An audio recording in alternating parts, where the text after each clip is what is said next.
Hello YouTube, this is Morgan, Airspeed Prime here at my next Avatar Weekly discussion topic video. This is going to be a discussion about the Last Airbender movie. So I haven't talked about this in a while on my channel, and it's been a video I've been wanting to do for a while, but just other discussion videos have gotten in the way and this has kind of been pushed back a bit. But pretty excited to do this, but before I get into that I do want to mention this because I think with this video series in particular it's kind of important to mention this. But if you guys want to get more involved with these discussion videos, obviously I have a Patreon campaign, and a lot of the rewards that I have in the kind of various tiers actually apply to kind of this video series. So in one of the reward tiers you can choose the topic that I discuss, and just that's it. Like, it's not that like I get comments from people and then I choose it. Like, no, you specifically get to choose what the topic is and kind of give me like a list of things that you want me to mention and stuff like that. And then another one of the tiers is actually that you can choose a topic for me to discuss on my own.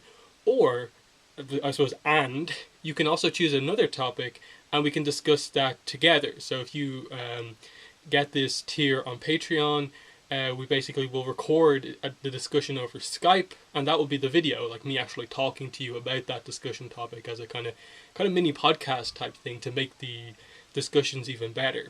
So also another one of the tiers is about, you get that, you can be on one of the videos, and you can choose the discussion topic for the podcast is one of the other tiers. But yeah, the link to my Patreon page is in the description if you're at all interested in getting more involved with these discussion topics, choosing the topic or discussing it with me. So yeah, let's move into the Last Airbender movie.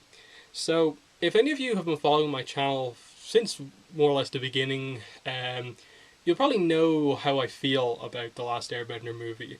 And I think it's one of those things with this movie where I always feel the need to kind of jump almost to the end and state exactly where I lie on this movie before I get into specifics, just in case people start kind of mischaracterizing the way I feel about the movie. So, let's start off by just saying, I don't love this movie. I also don't hate this movie. I just think it's okay. I think it's a pretty average movie that has some interesting ideas in its approach to adapting Avatar Book 1, but execution-wise, it really fails on a lot of different points. And it's a weird thing within this fandom, that even me saying that, having this fairly just neutral, kind of more bordering on negative view, but in any way slightly positive, is seen as this kind of shocking thing within the fandom. Because one of my biggest problems with the Avatar fandom is just that whenever this movie comes up, whether it's be someone interested in the movie who brings it up, there's always this sense of no one wants to discuss it. Let's just dismiss this to the side. What Last Airbender movie? Ha ha ha. Like, that's the most funny joke in the world ever, you know, like, that no one knows that it exists, you know. Hashtag Lake Lao guy, you know, Dai Li, memory wipe thing. And it's just like, okay, that joke was perhaps funny in the initial month after release of the movie, but it's been like 6 years at this point in time. Can we really not discuss this movie just normally without immediately starting off with these kind of not funny jokes anymore that like, oh, let's go to the subreddit for Lake Lao guy to discuss this because we can't discuss it here. It's just weird because I think this movie is actually a very interesting thing to discuss. Even though it isn't great, there's actually a lot of very interesting ideas to talk about with what is changed actually, because this movie wouldn't... I think the biggest failure that this movie could perhaps have is that I still think people would have hated this movie, even if it tried to be much more accurate to the show. But the problem there would be that, one, it takes away any interest in the movie because it's just a carbon copy of the show. Whereas the fact that it actually tries to have its own approach to telling the same basic story means that there's interest in how they approach doing that. So that's kind of what I want to talk about today in this video, is the aspects of this movie that I do find interesting. I will criticize I will talk about the bits that I really dislike towards the end, but I do want to focus more on the interesting aspects of this movie that I don't think are discussed a lot because the general opinion on this movie seems to be quite negative, which I don't really have a problem with people disliking the movie. I want to make that pretty clear. As I said, I have a lot of criticisms myself. I just find that a lot of discussion tends to just devolve into, I can't believe you don't hate the movie. Please hate the movie with me, as opposed to, you actually have a good point on there. The movie's still not great, but that is an interesting point. And that's, for me, the problem. Also, I'll straight away draw your attention to a link in the description to the podcast review that we did for this movie. So as far as I'm aware, the people on this review, it's from a couple of years back. It might be it might be 2012 or 13 when we did this. It's myself, Kelly, Rich, and Callum on the podcast. And it's a really interesting discussion because I specifically said in the lead up to this show, in terms of organizing the show, how we're going to do it is as follows. We each basically create a list of positive talking points, negative talking points. That way, even the people who hate the movie have to kind of, look for the points that actually aren't too bad about the movie. And equally so for me and Callum, who is also relatively neutral on the movie, had to come up with a lot of negatives about the movie. And it was really interesting when we came to discuss it, and it came for Kelly and Rich, who heavily disliked the movie, to actually talk about the positives that they had with it. In that I found myself disagreeing with some of the positives they had, and they found themselves disagreeing with some of the negatives that I had. Like, I criticized something and they'd be like, actually, as much as I hate this movie, that isn't actually something I particularly find problematic with this movie. So it's an interesting discussion because I feel it's one of the only just open discussions about this movie that's out there. Yes, there's a lot of criticism in it, but I think there's a lot of fair discussion in it as well that presents some interesting ideas. So if you want a ton of discussion on that, that's a pretty lengthy podcast. I'm basically in this video just going to sum up a lot of those thoughts. So I think straight away, one of the most interesting ideas to me that this movie has is its approach to firebending. A lot of people hate this just by default, but I think it's actually really interesting. So for anyone aware or who forgets because they haven't seen the movie in a long time, the movie establishes that normal firebenders need a source to firebend. They can't create fire themselves like they can in the show. The movie Avatar universe establishes that normal firebenders have to basically light something on fire, then they can manipulate fire that's actually there. It later then on reveals that Iroh actually has the ability to create fire himself. And it seems to set up more of like, rather than focusing on lightning generation and stuff like that, it seems to almost be hinting that the big technique that Zuko in the movie universe is going to learn is that Iroh's going to teach him how to generate his own fire. And that's a really, big deal. The other thing that's really interesting is Sozin's Comet. They actually established that rather than just enhancing normal firebending, it does that anyway. But what the comet also does, it allows every firebender to make their own fire. It gives them enough power for everyone to just naturally do that. And that's really interesting because of the way they establish how the Fire Nation has got control of the war in this movie universe, which is implied to be the same way in the show, but they never really go into the military tactics all that much of the Fire Nation, apart from the whole air support stuff towards the kind of middle end part. So what they establish here is that because of the actual weakness of normal firebending and them needing to have a source, they actually gained the advantage over the militaries of the water tribes and earth kingdoms and stuff like that due to their technology, their machinery. That gives them their advantage because they have all this machinery that's kind of custom built for getting into places that they want to attack and creating sources of fire within somewhere. So that way, once they break through, fire is all over the place and they can just use it as they want. And that's where they get their advantage from, because they very much establish that it's kind of very hard to counter a firebender just in one-to-one bending combat in the movie universe. And so, them being able to actually bend it themselves, create it themselves, just makes the Fire Nation kind of almost unstoppable in a way. And I think that's a very interesting approach to it. It's different from the show, but it also is really interesting because it seems to suggest that Iroh can create fire himself because he's a more spiritual person. and the general Fire Nation aren't very spiritual, and they're focused more on industry and power, and that's why they don't have the connection to fire to create it themselves. They have to have a source of it. And to me, that's a really cool thing that they're like attempting to approach with the movie. And I would have loved to see how they went on with, the invention of more kind of air focused machinery, and how that would have actually went, and then when the Sozin comic comes around, how that actually works. The next topic I want to bring up is, I suppose for me, the biggest, like, what were you thinking with this movie? And that is the removal of basically the past avatars and replacing the advice that Roku in this case would have given to Aang about the fact that the comet is coming and that's the big thing they need to stop. He needs to master the elements before the comet arrives. Like the whole plot basically going into gear for book one. They replace Roku with basically this random spirit dragon that Aang encounters in the spirit world. And I'm like, okay, you've kind of mashed episodes 7 and 8 of Avatar together and come out with this thing of like, the dragon spirit Fang kind of thing is the same character as like Roku, but it's not really. Like they never call this dragon Roku. They just for some reason have it as a dragon. And, they don't really attempt to explain it in that, like, okay, are you sort of establishing that at death, like the past avatars, like their spirit kind of becomes their spirit animal or something like that?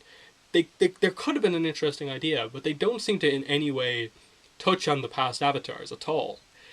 So that's one of the criticisms I'd have with the movie, in that they don't really explain the concept of the avatar all that well. And I think the current avatar being able to communicate under certain circumstances with the past avatar is actually one of the more interesting things about the concept. And just having this random dragon just be the thing to give Aang the key piece of information and help him kind of throughout the rest of the movie. He's the dragon is ultimately the thing that reminds Aang, let your emotions kind of flow like water in the end. And that's a cool moment, except it would have been so much more powerful if it came from Roku, established to be the previous avatar. So, baffling decision there, I think. But coming around to another positive point, I actually like Aang's story arc in this movie. Of course, you can criticize, the pronunciation stuff with the characters Aang, or whatever way they call it, and even then they kind of most of the actors end up shifting more towards Aang as the pronunciation. It's just like the first couple of scenes where they're very heavily like Aang, and like they're really heavily trying to pronounce it. But I like Aang's arc here because I understand the criticism that, look, this character of Aang in this movie is very different than the show Aang, but I think that's on purpose, because I think cartoon Aang, directly translated to live action, given what he's gone through, wouldn't quite work if you make it as super accurate to the show as people want. If you had him just be like super goofy like Aang is in the early episodes, super comedic at times as he can be, I think that would have messed with the tone of the movie, what it was going for. In live action, there's just some stuff that you can't quite get as effectively as you can in animation. The Avatar, the show, works, and you can have the comedy with the serious stuff. But here the movie naturally has a darker tone because you're dealing with real stuff and real lighting and sets and stuff like that. So I think if you had Noah Ringer and told him to just act like a little bit of a goofball, it would have really made it would have felt, I think, to me a little bit out of place. And that's just the shift between animation, kind of Nickelodeon animation, and then trying to have a more wide open movie kind of aimed at a lot more people. That's the kind of struggle that you have there. Whereas I actually like that they went, okay, look, the key thing that Aang deals with early on in book one is that he learns about the loss of his people, that in the 100 years he's been in ice, all of the other airbenders are dead. It's not his fault, but the character would naturally feel like he could have done something to stop that. And so I actually do like that they add this whole issue of him feeling, guilty, him being so upset about the loss of his people. And they continue this throughout the entire show. Like, episode 3 of the show, basically, more or less resolves Aang's, loss of his people. They refer to it again in The Guru, but for the most part, it's never really addressed all that much that, like, Aang really feels about the loss of his people. There's just a couple of moments that the show mentions it, but here they actually make that a key part of his character in the movie, that he can't get over it. And they link that in with his waterbending training because, again, they address a concept that the show brushes over very quickly in the first episode, that high emotions make your waterbending more powerful. If you let your emotions flow, you can actually improve the power of your waterbending. That's a thing with water. It's only the movie, though, that really emphasizes that. And I like that they spend a bit more time on Aang needing to get through some stuff to properly connect with water. In that it's clear he has the potential to be a really good waterbender. It's just he can't let his emotions flow because he's not letting himself feel as much as he should about the loss of his people. And so I like those moments where like you just have the little flashbacks to Gyatso in this movie, and you see him so happy around the rest of his people, and he's trying to waterbend and he's just holding it back, but you get the sense that like the whole water, any standing water in the entire Northern Water Tribe is about to move if he can just make his like his emotions flow. And it takes up until that really big moment at the end. The Fire Nation ships are coming in. He has to do it here, and he goes into the Avatar state and lets his emotions flow like water. That music, that really good piece of music from the movie that I think everyone admits is good, comes on and lets his emotions flow, and he just creates the wave. And just it's such a powerful waterbending move that only the Avatar could do because he's using the Avatar state, and the Fire Nation just retreat. They would be killed if this wave actually hit them, and he just holds it up and just forces them into retreat. That if you come any closer, I'm going to smash you with this wave. And it's a really cool scene. Again, a lot of people criticize that, but I think that's a really well done scene in a movie that doesn't have a lot of super well done scenes. I think that one is really good. I think it's definitely worth talking about. So I actually really like Aang's arc, and he becomes a little bit more lighthearted towards the end of the movie, but he's still serious. Like, let's remember, at the end of the movie, everyone bows to Aang, and you have this nice arc of previously, when he was established to be the Avatar, when he was first told, everyone bowed to him and he ran off. Now, they bow to him and he bows, but he's still uncertain about it. He's not sure. He still feels very young as a character, and he's still dealing with all this stuff. And I would have loved to have seen him going into book 2 still not feeling overly confident, and like especially how a second Last Airbender movie would approach the whole General Fong Avatar state issue, and explaining what happens and the dangers of the Avatar state, and him trying to learn earthbending and trying to stand up to the feelings that he's having and stuff like that. I think they could have made the arc really good for Aang across these movies, but obviously we're realistically never going to get that, because there's obviously rumors that Last Airbender Movie 2 is confirmed. People just post that all over the place, but there's no official news about it. Nothing's been confirmed, and I doubt it's going to happen at this point in time. So long has passed. Another negative point. I think one of the worst decisions in this movie is who they cast as Ozai. That was just, what were they thinking? He just doesn't come across as like a threatening main villain at all. Like, I don't mind the decision to actually like reveal Ozai like straight away here in the first movie and kind of have him more present. I think that's perfectly fine. Of course, you know, the show I think does it quite well, where they kind of just gradually reveal Ozai to us over the course of the series, and it's only really like book 3 where we properly get to see him. The movie's approach in actually showing him could have worked, but the actor they chose just isn't threatening at all. They take this kind of really just commanding presence of Ozai from the show and just turn him into like this weird ruler guy who just has command over everyone and tries to show that. But just the way he speaks, he's like so posh, and it just doesn't feel like he's threatening at all. Like, I cannot imagine like this character being the one to so like in such a threatening moment burn Zuko's face and be so harsh to like Zuko. It's one of those situations where I just can't see that. I can't see that actor ever having a really strong fight scene at the end of these the potential 3 or 4 movies, how many they had planned initially, against Noah Ringer's Aang. I just don't see him as a threat at all. And I think that's one of the biggest like mistakes with this movie. Just the casting decision for Ozai just was awful, I think. I think the actor does the best he could, but it's just completely wrong style of character they're trying to get across in the movie.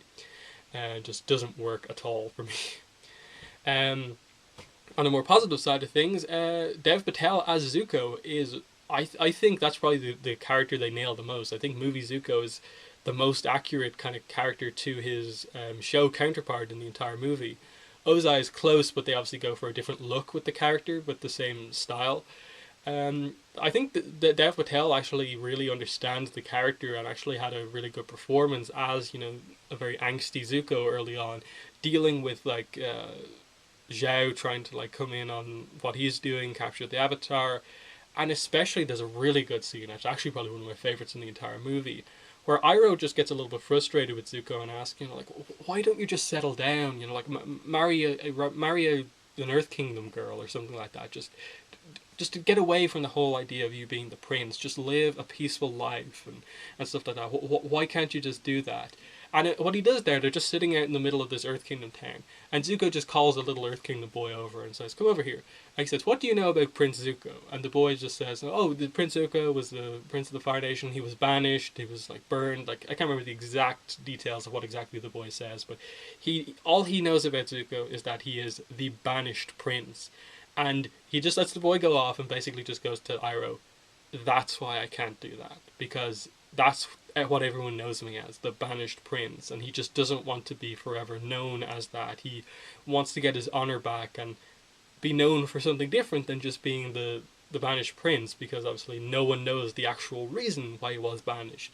Only he and Iroh and a couple of other people know that it was him speaking out to protect troops that was the cause of basically Ozai going against him and what got Zuko into trouble. So I think that they really get that character quite right, I think. And, you know, some of the fight scenes are actually decent towards the end.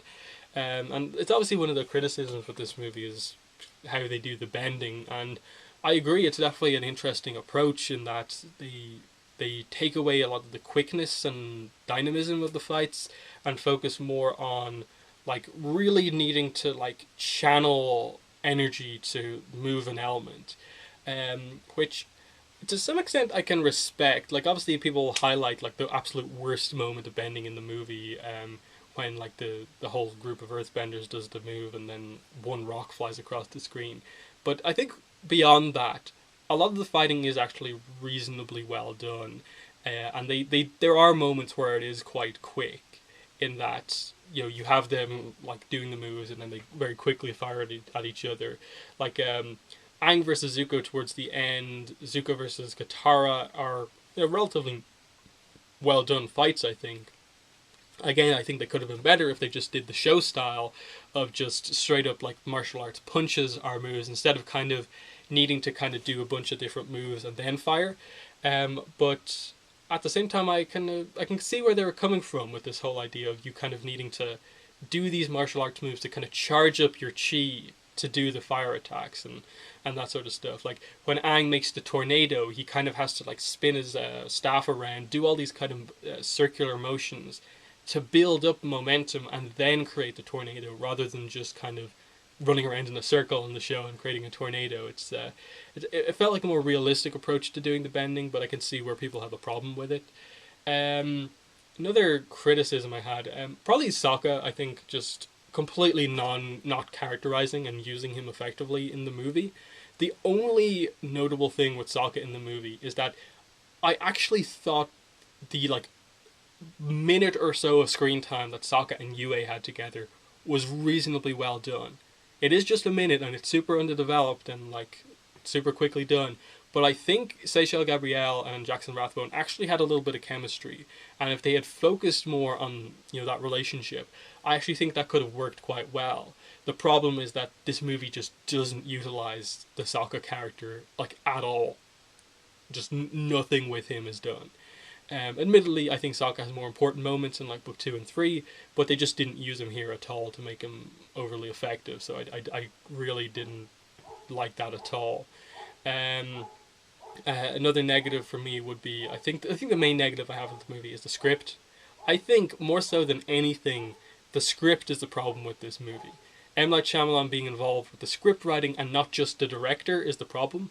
Because I actually think the shooting of this movie, minus one or two scenes, is actually relatively well done. The directing, it's the script and him being involved in the script that created the problems. Like, no actor could do anything good with those lines of dialogue. So I don't really lay much of any blame about this movie on the quality of the actors, because the quality of the script that they had to work with was only so much. And a lot of these, especially the younger characters, it was like their first role, really. So I can't really, blame the actors too much. I suppose going back to the more positive side of things, let me think here. Katara, I actually thought was reasonably well done. Again, I don't think they utilized her as much as perhaps the original show did, but I think the actress got across the kind of the key aspects of the character reasonably well, to the point where I never really had a problem with how she portrayed the character. I thought it was relatively accurate to the show. Not as accurate as Zuko was with Dev Patel, but okay, no real problem there for me. The actor for Iroh I thought was quite good. Again, the actual physicality of the role was different this time round, but it definitely worked in terms of getting across the old wise uncle who had a little bit of a sense of humor, which was good. He's probably the most standout performer in the entire movie. But beyond that, you have things like Zhao. The actor for Zhao is probably one of the weirdest ones. Like, I think the actor for Ozai is just bad. They made a really bad choice there. The actor for Zhao was just weird. Like, the type of character the actor tries to portray for Zhao is nothing like the character from the show. It's just a completely different character. Where, like, he sees Zuko and he just this really, like, weirdly charismatic thing of just like, oh, the banished prince, let's offer him tea. And that's like, that's not Zhao. Zhao would say it like really threatening, like, not like this really eccentric character like he is. But there's that. I just, coming to the end of this, I think the main thing is that I think there's a lot of potential. There was a lot of potential with this movie in terms of some of the ideas they had going on. I thought Aang's arc was actually reasonably well done. Zuko, his arc and his general story was relatively well done.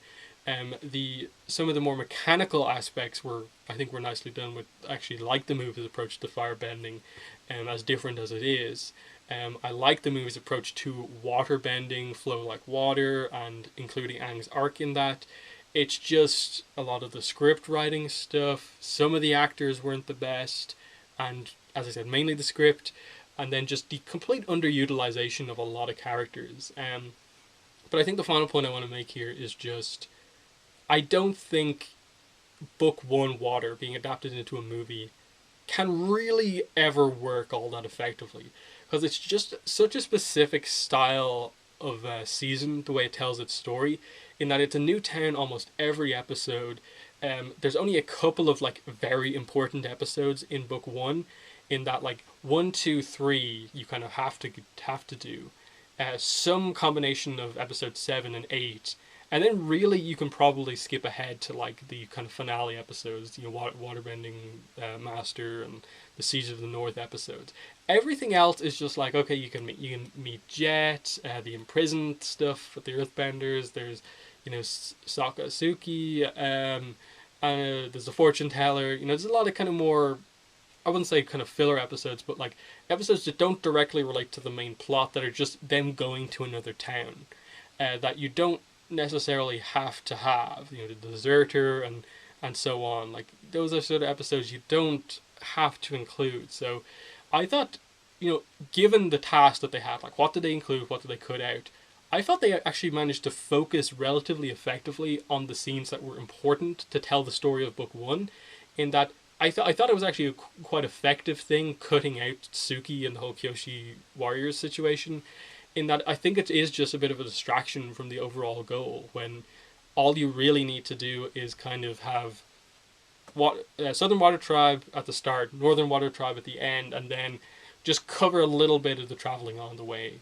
Hitting the Southern Air Temple, and then various stuff as like Aang is almost captured and stuff like that. The Blue Spirit, I think, that's one of the better action scenes in the movie as well, and that was quite well done as well. How he's, just that big thing, I thought they nailed. Zuko putting himself on the line to save Aang, and Aang kind of saving Zuko in return. But yeah, just gonna end the video there. In the comments, let me know what your thoughts are on the Last Airbender movie. If you really dislike the movie, that's perfectly fine, as I said. But please be open to a little bit of discussion in the comments below. That's all I'll say, and give your honest opinions on some of the stuff I said here, and don't just be like, I can't believe you like any aspect of this movie or anything like that, because I don't think that's particularly helpful, given that this movie just never gets to be discussed online. So that's been the discussion topic. Once again, my Patreon is linked in the description below. There's also a PayPal donation link if you want to support my channel in that way. And then also my Twitter and Tumblr are linked in the description below if you want to follow me on social media. But for now, that's been the video. Thanks for watching, and bye.